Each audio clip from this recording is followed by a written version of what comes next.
Boa tarde a todos, sejam bem-vindos a mais um podcast do Raia. Eu sou a Gabriela Gonzaga. Eu sou o Lucas. Eu sou o Igor. Eu sou a Maria Eduarda. Nós somos membros daqui do núcleo da SPM, que é Risk Analysis and International Affairs. E hoje a gente está aqui com o Otávio Aidar. Queria agradecer mais uma vez pela disponibilidade de vir aqui participar e ter uma conversa com a gente. E antes da gente começar, eu queria pedir para você se apresentar um pouquinho. Claro. Então, boa tarde. Então, muito legal estar aqui com vocês. Bom, eu que agradeço a oportunidade. Eu acho que é super legal. Acho que se conseguir contribuir com pelo menos um assunto para pelo menos um aluno já está muito bom. E para mim foi muito fácil topar vir aqui porque falar com o aluno, falar com quem está querendo aprender é muito legal. Então, essa foi a ideia. Eu sou economista de formação. Trabalhei no mercado financeiro aí nos últimos 20 anos. Então, agora estou tentando abrir meu negócio. Estou trabalhando numa startup. Estou começando uma startup. E, poxa, acho que vai ser muito legal essa nossa conversa. Vamos embora. Beleza, então. Para nossa primeira pergunta, eu queria pedir para você detalhar um pouco mais como que foi a sua trajetória profissional e quais foram as competências que você considerou extremamente importantes para o seu desenvolvimento nessa carreira, principalmente no mercado financeiro. Claro, claro. Assim, acho que o mercado financeiro, de maneira geral, tem muito ponto interessante, só que tem muita questão ligada muita gente acha que é algo muito complicado, que vai ser muito difícil de fazer e tal e coisa. Mas assim, acho que se fosse falar uma característica que precisa ter é ser uma pessoa determinada, ser uma pessoa esforçada. Você vai falar, poxa, mas eu estudei, sei lá, medicina e agora quero trabalhar no mercado financeiro. Claro, você vai ter que se esforçar um pouco, ver alguns temas, estudar um pouco de matemática sempre ajuda, estatística, econometria. Hoje em dia com essa questão de machine learning é muito legal aprender isso. Mas assim, não tem um assunto para você estudar. Acho que se você for interessado, você começa a pesquisar, vai trabalhar, começa com um estágio, você vai ser muito cobrado nesse estágio, vão te ensinar muito nesse estágio. Então, assim, são diversas características. Mas se pudesse falar uma, é ser esforçado e determinado. As duas são meio juntas, assim. Então, acho que é nessa linha. Acho que se vocês forem por essa linha, vocês vão conseguir arrumar emprego, vão conseguir arrumar estágio. Quando entrar na empresa, vocês vão ser cobrados por coisas que vocês já viram na faculdade, por questões que vocês não viram na faculdade. Aí que vai mostrar quem vocês são. Vocês aqui, acredito que a maioria estude relações internacionais. Vamos dizer assim, vocês não têm um currículo totalmente focado para isso, para o mercado financeiro, mas nada impede que vocês trabalhem no mercado financeiro. Por quê? Porque justamente quando vocês entrarem na empresa, é que vocês vão ver, poxa, eu gosto um pouco dessa área, eu gosto mais da outra área. Então, eu entrei como economista. Entrei como economista logo depois que eu terminei o meu mestrado. Comecei fazendo projeção econômica, projeção de inflação. Depois comecei a fazer projeção de atividade econômica. Depois comecei a olhar mais a atividade global. Assim, foi andando porque eu tentei. Eu quis. Falei, putz, eu quero fazer mais do que isso. Então eu achava legal fazer essas projeções, mas eu queria ver o que eu achava, o que eu acreditava virar de fato o resultado, virar dinheiro.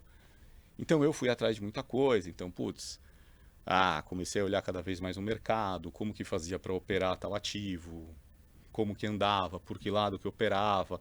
Então fui tentando aprender cada vez mais com isso. E aí consegui ficar esse período todo.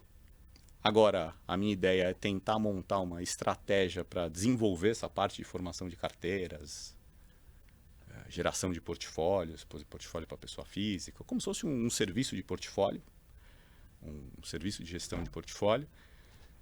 Mas é a mesma coisa. Então, agora, não tem como a gente falar de um negócio, de uma startup, sem falar de inteligência artificial. Acho que é legal vocês entenderem isso. Entenderem de que forma. Eu entendi bastante aqui na faculdade de estatística. Eu gosto de econometria. Então, vai um pouco por esse lado. Tenta ver o que pode juntar. Quando eu comecei lá atrás, muita gente falava, não, mas poxa, não tenta fazer projeção com o modelo econométrico, porque, putz, isso geralmente não funciona. E eu não me conformava com aquilo. Eu falava, pô, não é possível. Eu passei 4 anos na faculdade, 2 no mestrado. Eu vou tentar. Eu vou tentar. Pô, no final deu certo. Falei, pô, isso aqui funciona. Pô, dá pra fazer. Então, em alguns momentos você vai precisar de sorte, você vai precisar de esforço, mas sempre nessa linha, tentando fazer, indo atrás. É engraçado porque, como já faz bastante tempo que eu trabalhei, então, já venho trabalhando, então eu tive estagiário, sei lá, em 2006, 2007, 2009, 2010, 2020 e mais recentemente. E assim, lógico que você olha o que ele estudou, qual que é a formação dele, mas ao mesmo tempo, o que faz diferença no dia a dia é o cara que quer te ajudar. Você tá ali, você também não sabe o que vai acontecer. Então, você vai montar uma carteira, vamos imaginar. Eu vou comprar moedas. Tá bom, qual moeda eu vou comprar? Vou comprar real, vou comprar peso mexicano e vou comprar euro. Então tá bom, montei uma carteira com 3 moedas. Você vai ter que ter todas as informações sobre essas moedas, sobre esses países, a análise macroeconômica. Você vai ter que ter isso tudo certinho. Muitas vezes você não consegue ver isso sozinho. E aí você vai ter uma pessoa que vai te ajudar. O quanto essa pessoa te ajuda é o quanto essa pessoa se esforça para te ajudar.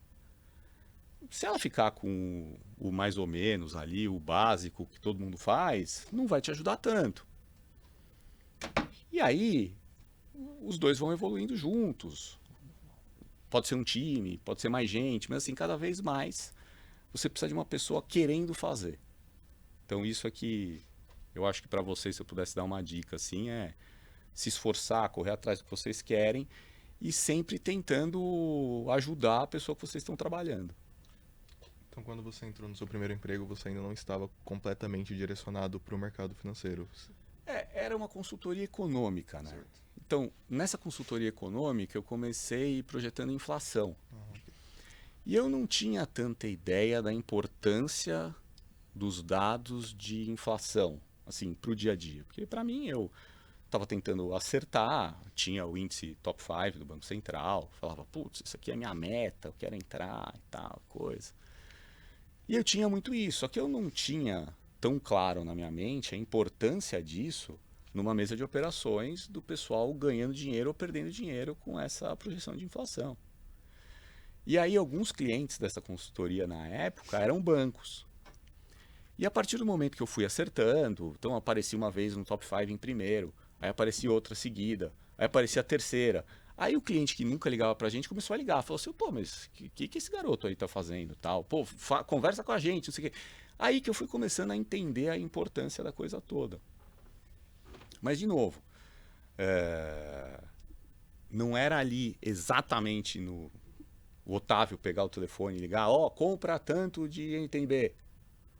Mas eu já falava com alguém que já, com base ali no que eu acreditava, tal, uma inflação mais baixa, uma inflação mais alta, tomava as posições. Com o tempo, depois eu fui contratado por uma asset para ser um economista ali que já olhava a inflação e atividade econômica. Depois, com o passar do tempo, eu já virei um estrategista e já acabei cada vez mais migrando mais para essa parte de gestão, montagem de portfólios. E aí, principalmente nesses últimos 12 anos, o meu trabalho era muito mais assim, então, peraí, a inflação vai subir? Não, então compra tal ativo, vende tal ativo. Peraí, calma, a inflação na zona do euro está mais alta? Putz, a inflação está mais alta, será que vão ter que subir juros? Se tiver que subir juros, a moeda vai valorizar. Então, vamos comprar um pouco de euro, vai sair um dado de inflação mais forte. Então, o meu trabalho foi evoluindo para isso. Mas nessa linha que eu falei para vocês na primeira pergunta, assim, eu entrei lá como um cara que ainda estava no mestrado. Putz, o que eu vou fazer aqui? Não, projeção de inflação. Tá bom, a minha dissertação tinha alguma coisa a ver com política monetária, inflação. E aí foi andando, foi evoluindo. E eu fui caminhando para vamos dizer assim, para uma profissão que não é de um economista especificamente, que fica falando, discutindo Selic, quais os próximos passos do Copom, o Roberto Campos Neto deu uma entrevista um pouco diferente, mas eu usava toda essa base que eu tive para comprar ou vender ativos. Então era mais nessa linha, mas assim, eu acho que vai ser sempre um processo contínuo. E outra coisa, então, por exemplo, eu fiz o mestrado, terminei o mestrado em 2006. Aí fiquei de 2006 até 2020 sem fazer grandes cursos mais longos. Em 2020 eu fiz um curso de Data Science. Fiquei ali, voltei a estudar, fiquei 1 ano e meio estudando. Então, mais recentemente tenho estudado inteligência artificial. Então, assim, tentando ver para onde vai caminhar o mercado e estou tentando utilizar principalmente essas novas técnicas para, num primeiro momento, aprender e depois colocar em uso na empresa que eu estou montando. Certo. Bom, visto o que você falou aí da sua projeção de carreira, qual foi o desafio mais impactante que você teve nesse passar dos anos? É muito legal, assim, né? Tipo, o mercado financeiro, ele é muito divertido, assim. Quem gosta, gosta muito. Por quê? Porque você não tem um dia igual ao outro. Então, mas você tem todo mês sai o IPCA, todo mês sai a inflação da China, a inflação da Europa. Mas todo mês é diferente. Todo mês é um pouco acima, um pouco abaixo, às vezes muito acima, às vezes muito abaixo. Então, assim, você tem desafio todo dia. E aí você tem muito uma questão de cenário. Você está acertando o cenário, você está acertando a sua mão. Você, puxa, tá vindo pro lado que eu achava que ia vir e tal. Só que é aquela história, né? Sempre tem mercado todo dia. Então hoje você não vai tão bem, amanhã você vai mais. Você tem que ir na média, ir melhor e conseguir montar suas posições e ganhar dinheiro, ter resultado.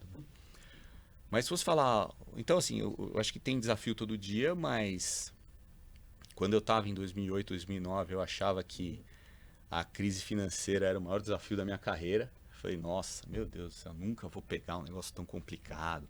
Maior economia do mundo, sofrendo, caindo o PIB, gente falando que vai quebrar a economia norte-americana, e eu aqui no Brasil querendo entender tudo. Meu, que dificuldade.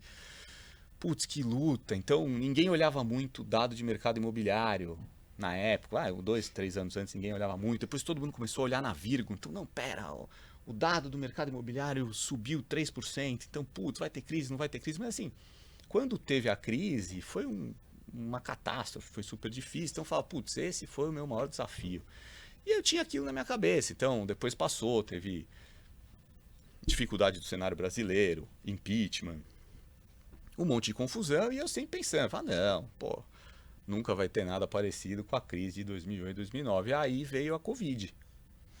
Então assim, porque acho que um ponto que eu sempre conversei com o pessoal que trabalhava comigo, a gente sempre falava, tem mercado todo dia. Você não precisa se matar. Não, porque não sei o que, putz, hoje não foi bom, não sei o que. Não, cara, calma. Tem mercado todo dia, você vai ganhar amanhã. A vida continua. A vida continua, calma, é todo dia. Isso aqui é uma maratona, não é um tiro de 100 metros. Só que quando chegou a Covid, essa história da vida continua, não era mais assim. As pessoas não iam mais pra rua, gente, pegando uma doença que ninguém conhecia. E essa é a parte mais séria. E aí, além disso, você tinha que olhar isso e falar, tá bom, mas eu preciso montar um cenário. Eu preciso escolher aqui quais ativos eu vou comprar. Eu preciso montar a minha carteira. O que eu vou fazer para montar essa carteira? Então eu preciso ter alguma ideia. Então aí, na época você já começava a olhar. Não, estamos olhando... vai ter uma vacina. Meu Deus, qual vacina? Será que ela é boa? Será que não é? Quanto tempo leva para fazer uma vacina? Aí já sai todo mundo no mercado financeiro. Já vira todo mundo especialista em vacina, tempo de criação de uma vacina. Todo mundo já começa a olhar o preço da ação do laboratório que está fazendo a vacina. Porque, peraí, se você sair na frente vai ganhar mais dinheiro. Qual que a gente vai comprar? Não, pera. Esse está na frente, compra essa ação, vende a outra. Então, assim, esse foi disparado o maior desafio. Não só por conta do mercado, né? O mercado, o mercado a gente se vira. O difícil é ter alguma coisa de fora, pô, gente morrendo, ninguém, criançada não ia pra escola.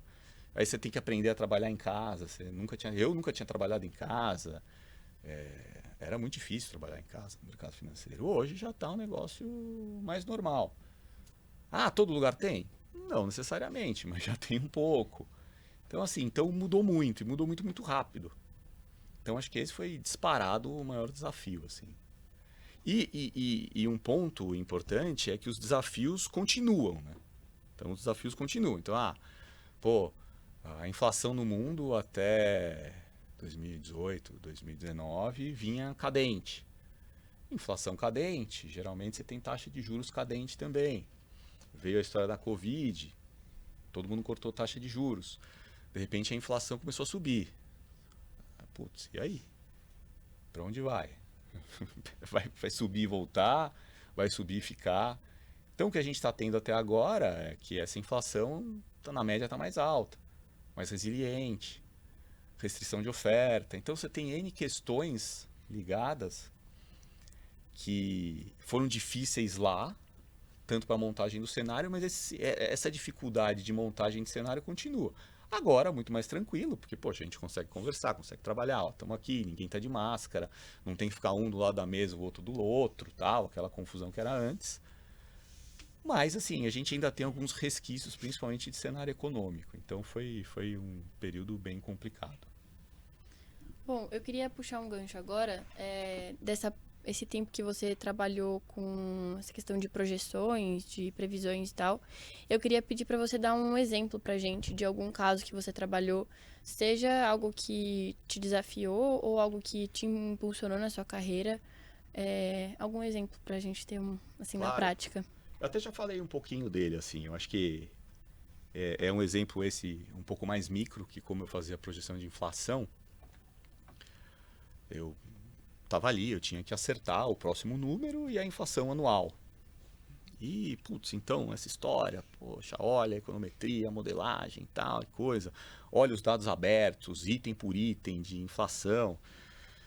E eu comecei a trabalhar em 2005. E se eu não me engano, acho que em junho ou julho de 2006, teve uma reponderação no IPCA. Putz, eu estava começando, eu falei, vou ter que refazer todas as planilhas, toda a modelagem, todo o trabalho que eu estou fazendo aqui, vou ter que refazer tudo isso. E aí eu estava naquele negócio, falei, mas caramba, que confusão, isso aqui vai me dar um trabalho. E comecei a olhar antes, analisar e tentar ver o que ia mudar. Assim, para mim, isso foi um negócio ótimo. Porque como eu estava começando na carreira ali, sei lá, um ano e pouco, olhando esse dado de inflação, de repente todo mundo, os caras que já olhavam fazia 10, 15 anos, tiveram de se adequar a essa nova realidade. Então, assim, para mim foi muito legal. Foi bom, vamos começar todo mundo aqui do zero. Então isso foi muito legal. E na época, né, então, como que eu era medido nessa consultoria econômica na Rosenberg que eu trabalhava, eu era medido pelo meu desempenho, pelo desvio do dado efetivo e se eu conseguisse entrar no ranking do top 5 do Banco Central. É um ranking aí interessante, legal, saem as principais casas que fazem projeção e tal. E assim, claro, teve muito trabalho, mas também teve um pouco de sorte, teve uma questão de cenário macro que a gente acabou acertando. E a gente, nesse período, conseguiu ficar como a casa ali por 5 meses liderando esse índice de top 5 de curto prazo. Então isso foi muito legal. Então isso foi um projeto micro muito legal. Então dessa questão de projeção ali dos dados, esse foi um projeto muito legal. Acho que de cenário macro, acho que não tem como não falar da crise, porque foi essa luta que a gente acabou de falar aqui, né? Então, mas eu preciso trabalhar, estudar, ver o que está acontecendo, mas eu preciso ver para onde vai o cenário, mas eu não sei para onde vai o cenário está difícil. A última vez que teve isso foi em 1900 e pouco. Como é que a gente vai fazer um paralelo? Não dá para fazer paralelo. Mas a última crise aconteceu, foi rápida, voltou. Não, mas agora as lojas estão fechando. Mas as lojas estão fechando, mas daqui a pouco voltam. Aí quando volta a inflação cai. Não, mais ou menos. E se se tiver restrição de oferta. Então, antes você ia a 10 restaurantes no seu almoço, você tinha ali num raio 10 restaurantes, agora você tem 3. Pô, mas agora tá vindo menos gente. Não, mas será que é 30% que tá vindo? Então, assim, essa dificuldade assim de cenário macro foi muito grande, a diferença entre os países. Então, por exemplo, o Brasil, de uma forma ou de outra, saiu bem. Então, a gente teve uma questão fiscal que foi... a gente teve um aumento de gastos forte, mas a gente conseguiu controlar isso, tal. A economia brasileira voltou a crescer, cresceu mais que as outras. A gente olhava os ativos, alguns ativos indo melhor, outros indo não tão bem assim, mas você conseguia olhar essas variáveis, mas tudo com muita dificuldade, né? Então foi um período muito difícil. Mas é isso, assim, acho que são 2 exemplos. Esse da microeconômico, que foi bem no comecinho da minha carreira, que eu não posso dizer que não foi um pouco de sorte, porque acho que se não tivesse tido essa reponderação do IPCA, eu acho que eu não acredito, não sei se eu teria tido esse desempenho tão bom para projetar. Ali meio que nivelou a galera. E acho que nesse período da crise, esse período mais recente de evolução, inteligência artificial, modelagem para projetar dados, eu acho que a gente está tendo um mundo muito novo. E eu tenho tentado estudar muito sobre isso. E vamos ver. Espero agora conseguir colocar em prática aí. Perfeito, obrigada. Trazendo agora o assunto para uma conjuntura mais global, dentro do nosso núcleo, a gente estuda muito a corrida pelas energias renováveis na União Europeia. Dentro disso, quais você acredita serem os principais riscos geopolíticos que podem impactar os investimentos em energias renováveis no contexto atual? E também como os investidores podem se preparar para mitigar esses riscos? Bom, esse tema é difícil. Mas vamos lá. Por que eu acho esse tema tão complicado, né? Então, acho que a questão do ESG veio super bem. Então, a gente falando de ESG, tendo que olhar energias renováveis, tendo uma visão diferente sobre os investimentos. Aí veio o Covid. Começa a subir preço de tudo. Pô, mas espera... O mundo até então não tinha tanta inflação. Pô, de uma forma ou de outra, se você está mudando a sua forma de energia, isso vai acarretar num custo. Se você vem com custos cadentes, perfeito, tudo bem, vai aumentar um pouquinho mais, mas o meu custo de maneira geral já estava caindo. Você consegue pilotar um pouco, isso aí vai compensando. De repente vem uma bomba na economia global, fala assim, putz, então, antes estava caindo o custo, agora parou. Você fala, meu Deus do céu. Então, mas os projetos ESG estão aí, cara. Então, pô, você vai parar de olhar isso? Não vai parar de olhar isso. Mas fica mais complicado. E aí você está falando de Europa, putz, a Europa que tem uma dependência energética muito grande, tinha uma dependência enorme da Rússia, tem uma dependência muito grande da Rússia, de repente a Rússia entra em guerra. Então você fala, putz, mas e aí? Mas no caso as energias renováveis ajudaram, vieram para dar um suporte ali para dar um pouco mais de oferta. Então entraram por esse lado, acho que vão contribuir cada vez mais para mitigar essa questão do petróleo. O petróleo que antes parecia que ia ficar com um preço ali mais tranquilo, também subiu o preço do petróleo, então agora cada vez mais isso também ajuda novas energias. Então se antes com o petróleo a $50 não valia muito a pena você investir em eólica. Por exemplo, Portugal trabalha muito com energia das marés. As renováveis em Portugal é cerca de 10% da geração de energia. Isso até é um dado meio atrasado que eu tenho, mas assim, então você vai ter muito para evoluir. Com esse petróleo agora, $75, $80, esses projetos vão parar em pé. Aí você pode me falar, pô, mas você acabou de falar que os custos estão subindo? Os custos estão subindo, isso veio para dificultar, mas é a mesma história ali do dia a dia. Então você vai ter que olhar um pouco por um lado, vai olhar por outro. Tem uma questão essa questão da Rússia, que é uma tensão geopolítica. Tem a questão de políticas e regulações nacionais, mas então tudo bem, mas então vai ser eólica, mas então como que a gente vai fazer? Qual região que a gente vai colocar? Então assim, tem muitas questões que envolvem. Acho que cada vez mais é sempre interessante a gente tentar ver isso. Então, a gente está falando de Europa, mas ao mesmo tempo a gente vê o Brasil muito bem posicionado nisso, com energia limpa, sempre investindo em novas energias. Mas a gente tem essas questões. Então, dependência tecnológica. Putz, quem que é que faz a melhor pá para ser uma eólica? Ou então, não, então você vai colocar lá para pegar as marés. Então, putz, quem que faz? Putz, é o chinês, não é? Mas será que não vale eu, como país, Portugal, começar a desenvolver alguma coisa? Ah, não. Então, e a Alemanha? Será que a Alemanha não tem que olhar? Então, assim, eu acho que é um mercado que vem mudando muito. Eu acho que esse mercado ESG vinha numa velocidade muito grande. Eu acho que com a questão da crise isso dificultou bastante. Eu acho que isso dificultou bastante. Então, você teve problemas adicionais para olhar, mas a gente não tem como não olhar. Então você vai ter que olhar para energias renováveis, você vai ter que olhar para a mudança de combustíveis, como que você vai olhar isso, como que você vai ver. E uma região que é muito dependente da Rússia ali, você tem essa Europa dependendo tanto, não tem jeito. Eles vão ter que tentar evoluir de qualquer forma.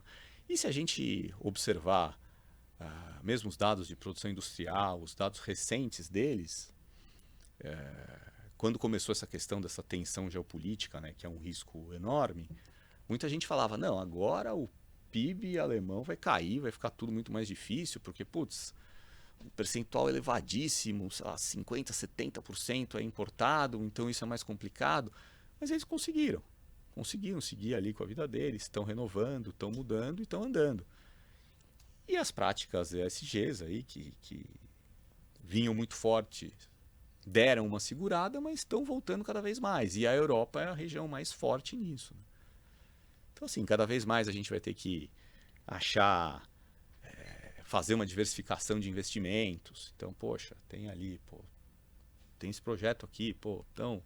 pegar as marés, vamos nele, vamos olhar. Tem muita gente falando de voltar à energia nuclear. A energia nuclear é limpa. Então, acho que cada vez mais essa diversificação vai acontecer. O petróleo, que acho que já vinha com uma queda, num primeiro momento, pode até ter uma demanda um pouco maior, mas eu vejo essas energias renováveis andando muito, e em especial na Europa, né?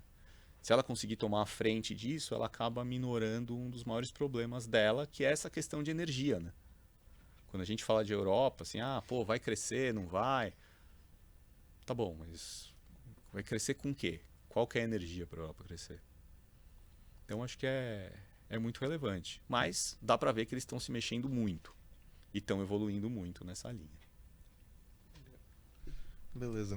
Eu queria voltar um pouquinho no assunto do mercado financeiro, que é um tema que eu gosto bastante.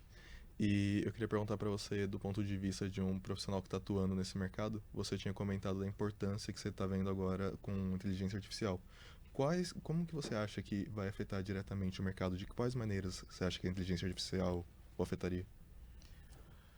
Bom, vamos lá, de diversas maneiras, né? Então, assim, falando mais especificamente dessa questão de mercado, mesa de operações, compra e venda de ativos, eu acho que vai afetar diretamente. Eu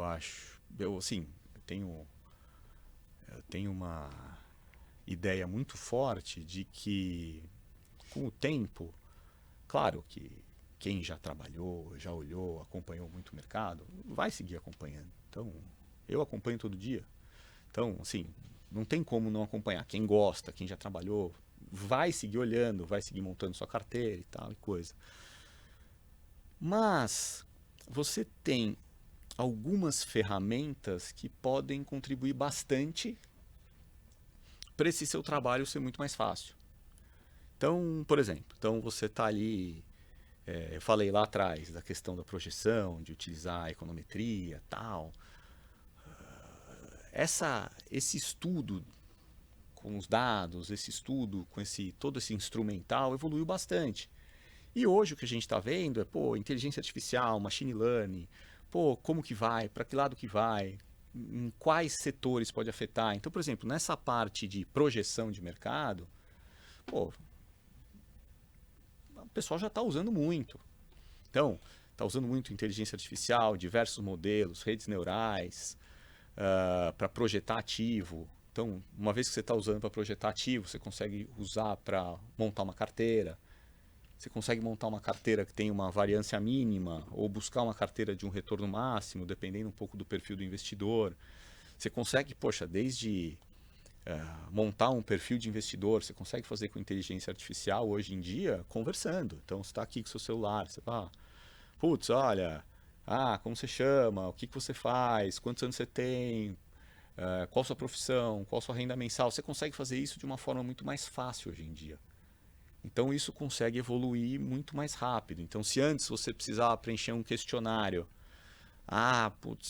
deixa eu ver, aqui, quantos anos eu tenho, deixa eu ver tudo, não sei o que, tudo que você ficava preenchendo, 30 questões, não, hoje a inteligência artificial consegue fazer uma simulação, como se fosse uma gamificação, para pegar o seu perfil de risco. Então, você consegue ver isso muito melhor.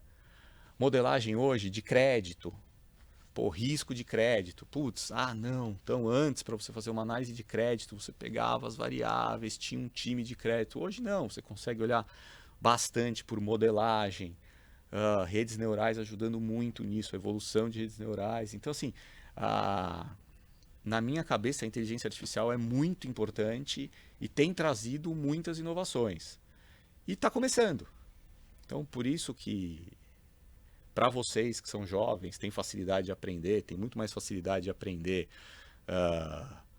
novas tecnologias, novas modelagens, eu acho que é uma área legal. Você que gosta do mercado financeiro, lógico, sempre é legal você entender do mercado financeiro, saber mais ou menos como que funciona uma ação, como que funciona um título de renda fixa, como que funcionam as moedas, entender um pouco esse mecanismo todo.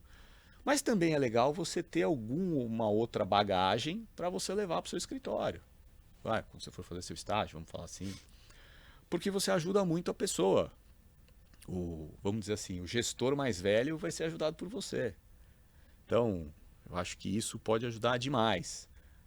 E aí, aos poucos, vocês vão vendo ali para onde um pouco a carreira vai seguindo. Mas eu acho que não é o termo inteligência artificial também é muito abrangente, né? Você vai falar assim, mas eu vou estudar inteligência artificial, o que é isso? Não, você vai olhando, então, poxa, você tem aqui eu quero falar de projeções, um pouco mais de machine learning. Machine learning andou, evoluiu bastante, então a gente tinha antes os modelos econométricos, isso tudo foi andando, então 20 anos atrás ninguém falava do que era um cientista de dados.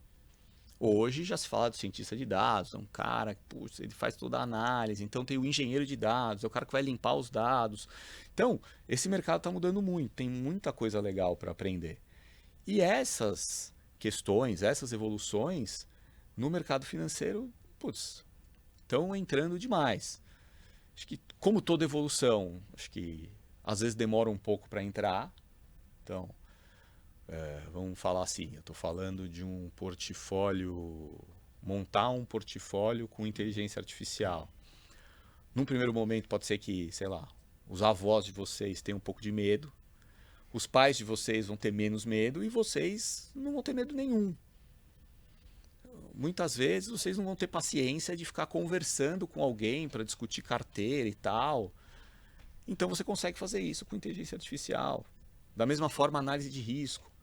Então antes a gente não tinha tanta informação, tantos dados para ver se você, quando você for tomar um crédito para comprar seu apartamento, qual o percentual qual seria, sei lá, a probabilidade de você não pagar. Então hoje com os dados isso está muito mais fácil. Então assim, tem muita coisa evoluindo. E eu acho que o instrumental está evoluindo muito e está começando a entrar muito rápido no mercado financeiro. Então eu diria que a inteligência artificial seria muito legal para vocês entrarem, olhando. Não, mas poxa, eu gosto mais de mercado. Então, tudo bem, olha o que está mais ligado à projeção de variáveis, olha o que está mais ligado a, de novo, projeção de carteiras, o que está indo mais para essa linha que você gosta mais, porque aí você consegue juntar dois fatores que para você são importantes. Então, você vai juntar essa sua questão do conhecimento de mercado com essa questão, vamos dizer assim, técnica de tecnologia, de dados e tudo mais. Utilizando ela mais como se fosse uma ferramenta, né?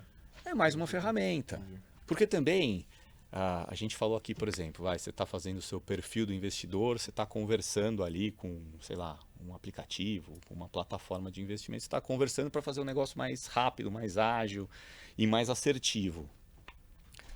Só que não necessariamente você vai querer só ficar com essa inteligência artificial. Vão ter momentos que você vai precisar conversar com alguém. Ou então, a hora que vem a sua carteira, você vai falar, poxa, mas putz, será que é isso mesmo? Será que não tem uma curadoria sobre isso? Não, vai ter também. Então, assim, lógico, isso vai acarretar em uma série de mudanças. Mas, ao mesmo tempo, esse instrumental, essas ferramentas vieram para ficar. Outro dia eu estava conversando com... Estava numa reunião e tal, um cara estava me apresentando um produto que era basicamente você dar um suporte muito maior nas informações de empresas. Então ele é uma startup europeia, o pessoal está na França, e o que eles estão olhando? Eles estão olhando assim, por exemplo, você começou, analista, você quer olhar a ação da Apple. A plataforma deles traz um mundo de informações para você da Apple. Tudo mais mastigado, tudo mais junto. Facilitando o seu trabalho. Coisa que antes você ia ter que buscar, um relatório de um banco analisando a Apple. Depois você vai entrar num site de dados para baixar os dados. Então, hoje em dia, a gente está conseguindo tudo isso muito mais rápido. Não tem dúvida, vai ter emprego que vai diminuir. Mas vão ter outros empregos que vão aparecer. E para vocês que são jovens, vocês têm muito mais para aprender com isso e para contribuir também. Uma mudança regulatória sobre a inserção dessa tecnologia. Por exemplo, a gente está tudo, acho que 90% das vezes que eu falei aqui, eu falei de dados. Você vai ter que ter uma análise muito mais criteriosa de como são os seus dados. Como que as empresas vão poder utilizar os seus dados.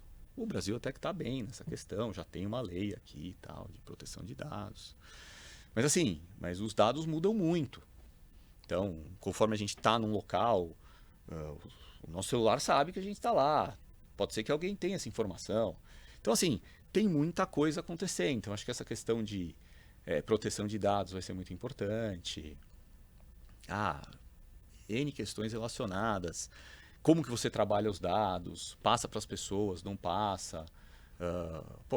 Ninguém quer que o seu dado esteja falando. Da mesma forma, quando você entra em um aplicativo, vamos imaginar que você estava viajando, passou uma semana sem olhar o aplicativo de esportes que você olhava sempre.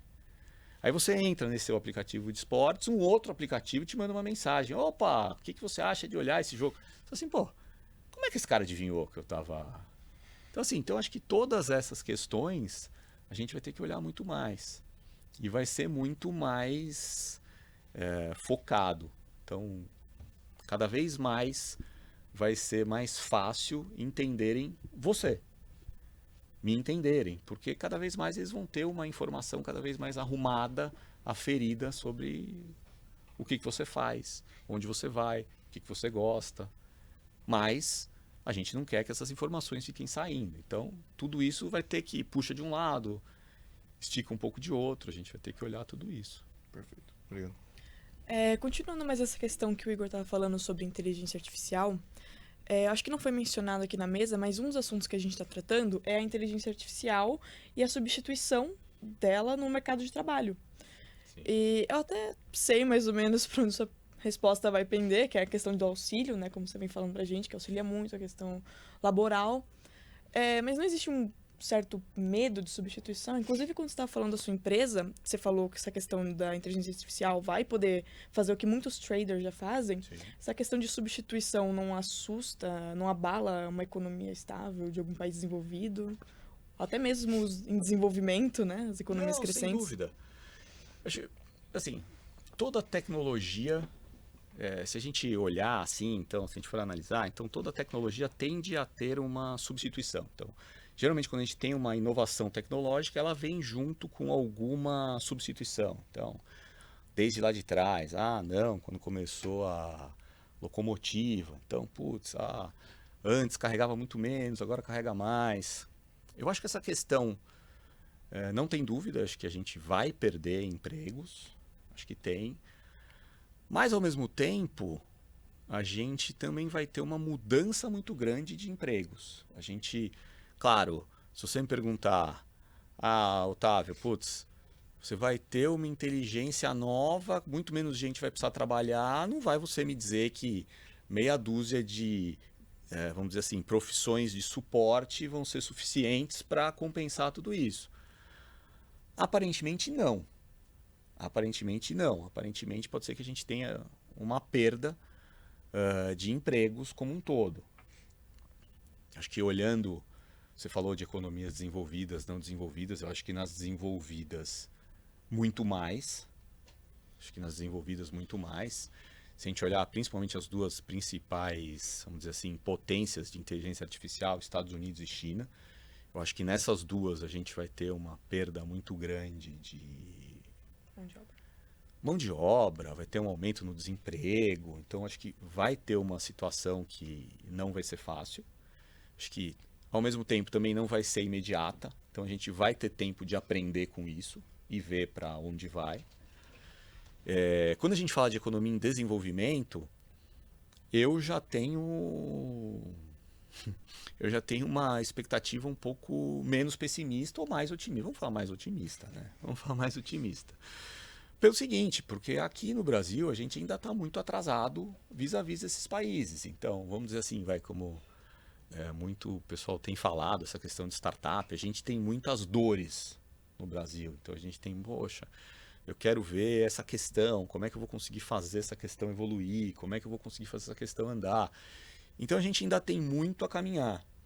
E vamos dizer assim, o quanto de inteligência artificial ainda está nas empresas, ainda está começando.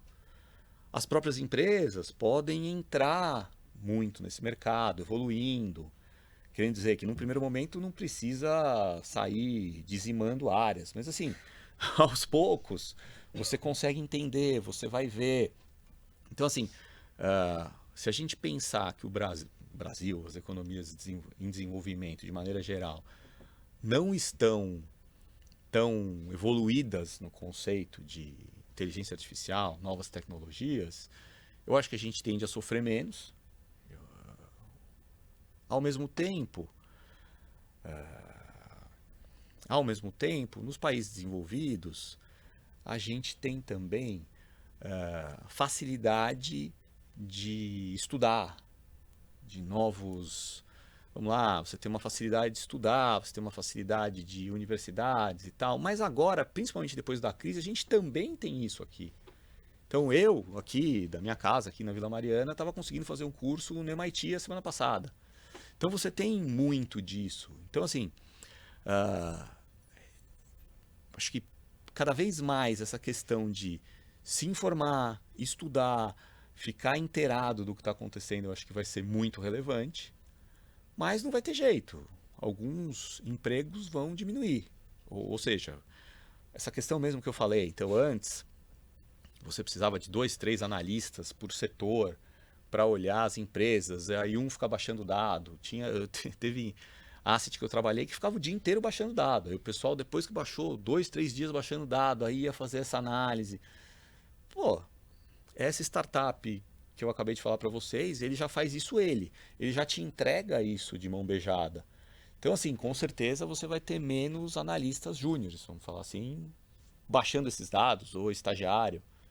Mas ao mesmo tempo, você vai precisar de gente para olhar, para entender, para interpretar, e você vai ter gente também olhando essas soluções.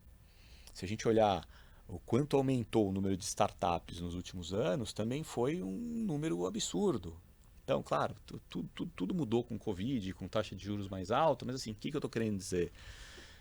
O mercado está ficando mais difícil, sem sombra de dúvida, a gente vai ter essa substituição, mas tem muitas outras áreas se abrindo.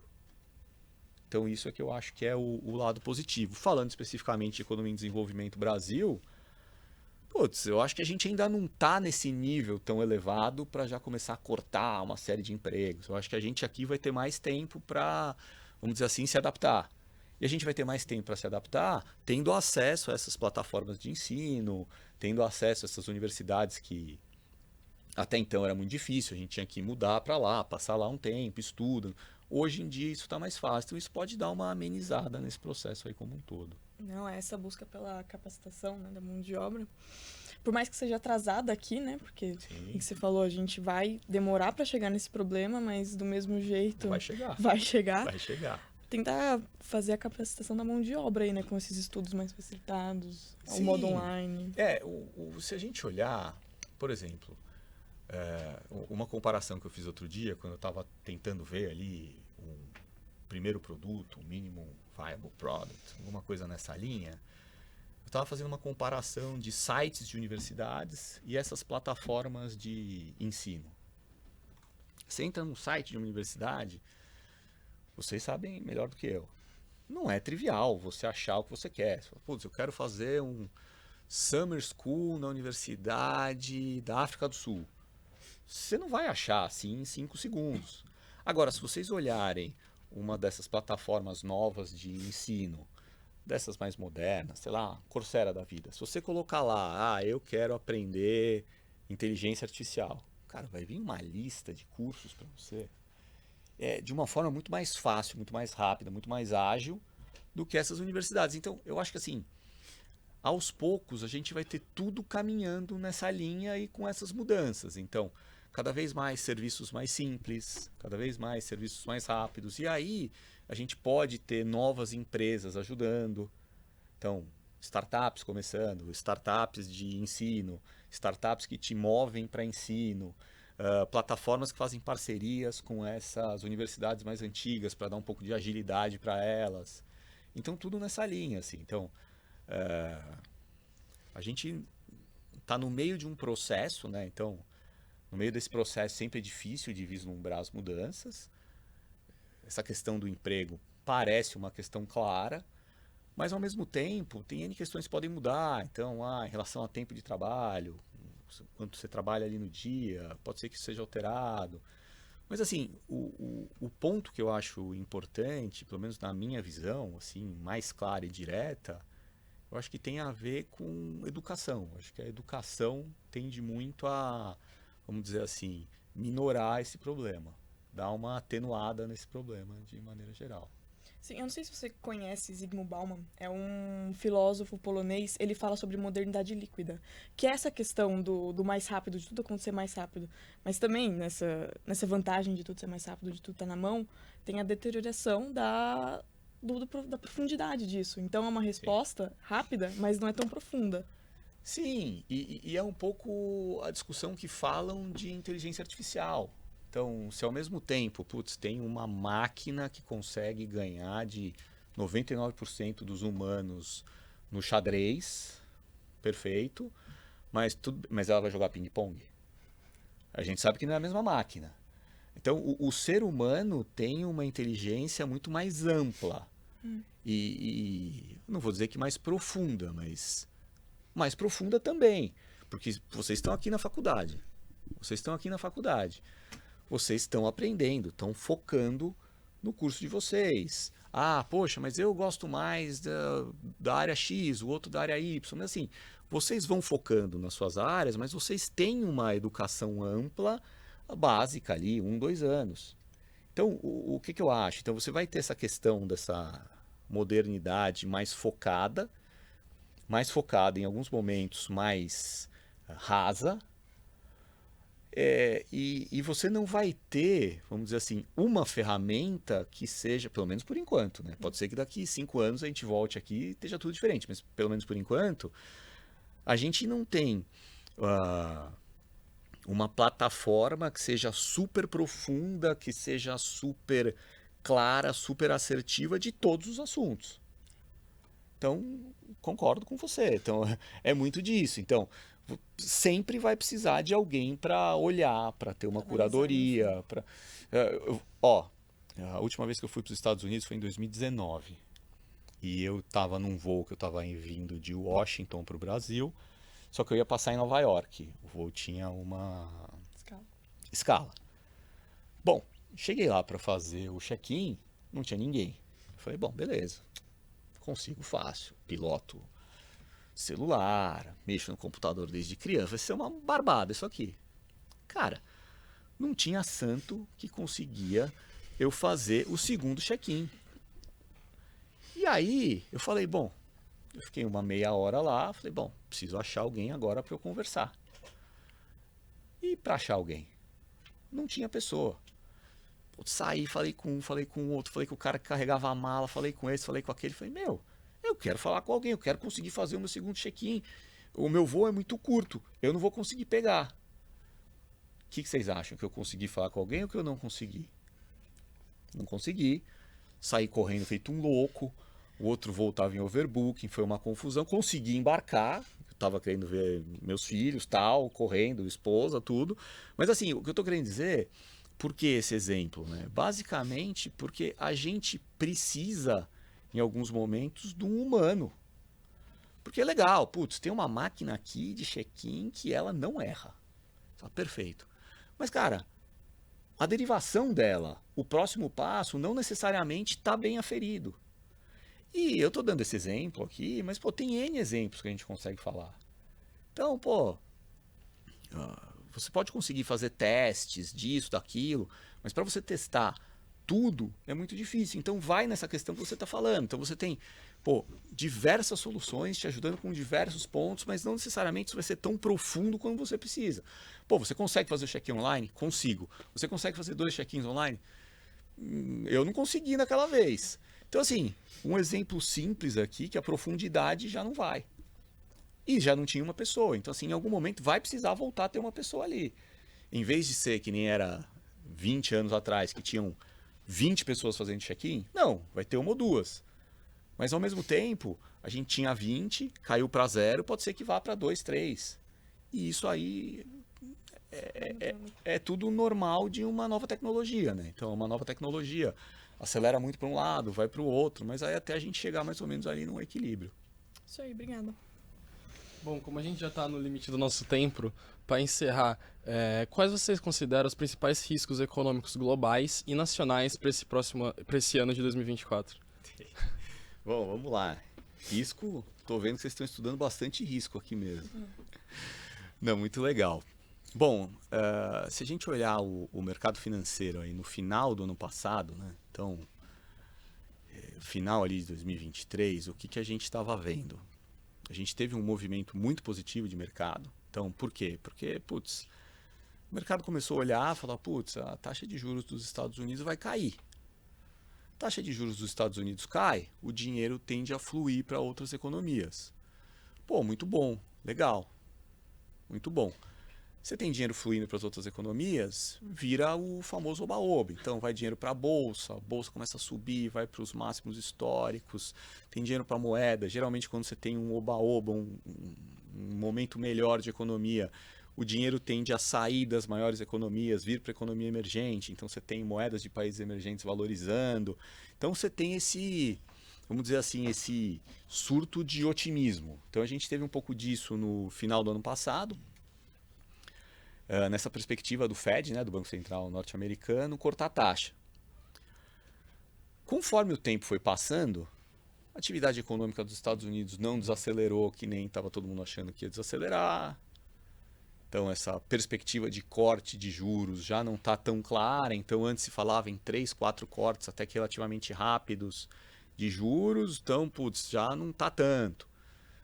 Saiu o dado a semana passada de inflação um pouquinho mais forte, já estão falando, não, pode ser que antes então ia cortar 3, 4 vezes a taxa de juros, não pode ser que agora corte uma vez ou duas. Então, antes a probabilidade era 80%, agora é 30% de cortar 2 vezes. Então, assim, a gente estava caminhando para um cenário, vamos dizer assim, mais positivo, que facilitasse emergentes, que foi essa questão de um aumento de liquidez, né, gerado por conta desse corte de juros do Fed. E isso não se configurou. Então, acho que esse é um risco que a gente tem. Então, enquanto a gente ainda estiver falando de queda de juros, o ambiente tende a ser positivo. Acho que posterga um pouco. Então, antes se falava de 3, 4 cortes, agora pode se falar de 1, 2. Mas a gente ainda está falando de corte. Acho que o que viraria bem esse cenário é falar assim, não, mudou agora, não é mais corte, a gente está falando de alta de juros. Aí esse cenário tende a chacoalhar bem, eu acho que esse cenário global tende a chacoalhar bem. Se a gente olhar as bolsas, elas estão praticamente nas máximas históricas, as bolsas principalmente mais relacionadas à tecnologia, S&P, Nasdaq, e principalmente lá fora também, né? Então acho que esse é um ponto que é bem relevante, é olhar um pouco essa questão do Banco Central norte-americano. É uma questão relativa de curto prazo, mas é o que mexe ali bastante os mercados nesse curto prazo. Acho que falando de Brasil, então ali em dezembro, quando a gente estava com essa história de Banco Central dos Estados Unidos cortando juros, a gente estava, legal, o real vai valorizar, a gente vai conseguir cortar mais a taxa de juros, a gente tem uma regra fiscal ali, estamos vendo com essa regra fiscal conseguir segurar um pouco a economia, não deixar essa economia tão frouxa. Com isso a gente vai conseguir cortar um pouco mais de taxa de juros, a moeda valoriza, te dá um alívio ali para uma inflação também um pouco mais baixa, vai facilitar essa vida do Banco Central. Só que esse cenário global mudou um pouco, a questão interna aqui também mudou um pouco, a gente teve uns riscos de fora, então, o fiscal já não vai ser um fiscal tão forte como a gente acreditava, outras questões aí relacionadas à economia. Então, se fosse falar, a economia brasileira não pegou muito esse oba-oba. Então, se a gente comparar os dados aí, por exemplo, outras economias, outras moedas de países parecidos, aí Chile, México, andaram melhores do que a nossa, né, do que o real, por exemplo. E a própria bolsa aqui, né, que podia ter tido um desempenho um pouco melhor, não teve. Você vai falar, não, mas poxa, mas as bolsas subiram muito por conta de tecnologia. Sim, é verdade, a gente não tem tantas empresas de tecnologia, isso faz uma diferença. Mas assim, o que eu estou querendo dizer é que a gente não conseguiu pegar tão bem esse cenário um pouco melhor internacional por conta de riscos internos. E esses riscos internos, se continuarem ao passo que a gente pode não ter um cenário tão benéfico lá fora, né, um cenário internacional tão benéfico, pode ser que a gente sofra um pouquinho mais aqui também. Então, sim, eu acho que riscos aqui, então riscos globais, acho que o principal risco que eu falaria é essa questão do Federal Reserve no curto prazo não subir, não cortar juros e parar ou subir. E para o Brasil, eu acho que é a questão do arcabouço macroeconômico, ver qual que é a nossa ideia, o que a gente vai fazer. Vai seguir com essa questão de seguir fazendo um ajuste fiscal, vai tentar controlar um pouco mais. Se a gente controla o fiscal, a gente tem capacidade de cortar mais a taxa de juros. A gente está falando aqui de bastante de startup, de começar negócio e tal. Se a gente tem uma taxa aí de mais de 10%, não é trivial, né? Tudo bem que agora no mundo a gente não tem mais a taxa zero, mas, sei lá, pré-2020, o mundo com taxa zero, a gente ainda com taxa alta. Então, assim, a gente tem bastante a evoluir, né? Com o mundo positivo, a gente pode não evoluir tanto, mas pode evoluir ainda. Com o mundo negativo, pode ser que a gente piore mais. Então, acho que esse aqui é o ponto para a gente ficar alerta aí, falando da economia brasileira. E acho que principalmente essa questão do fiscal. Perfeito. Bom, eu queria te agradecer mais uma vez, então, Otávio, por aceitar o convite de vir aqui conversar com a gente, de compartilhar um pouquinho de conhecimento sobre o mercado e toda essa trajetória que você teve. E é isso, também agradecer aos participantes da mesa. Acho que eu que tenho que agradecer. Eu acho que muito legal estar aqui conversando com vocês. Acho que parabenizar a ESPM por conta disso. Eu acho muito legal essa discussão. Eu queria ter tido isso na minha época de faculdade também. Acho que teria sido legal. Não só pela conversa em si, mas todo instrumental. Um podcast é um negócio que está super moderno, tem muita gente olhando. Então, essas inovações aí que eu acho que são legais para a gente pensar, para a gente ver como que a gente pode andar. E parabéns para vocês. Acho que foi muito legal. Acho que esse centro que vocês estão é um centro muito legal. Os temas são super relevantes, super importantes. Sem sombra de dúvida, vocês vão se dar muito bem no mercado de trabalho. Parabéns. Obrigada. Obrigado.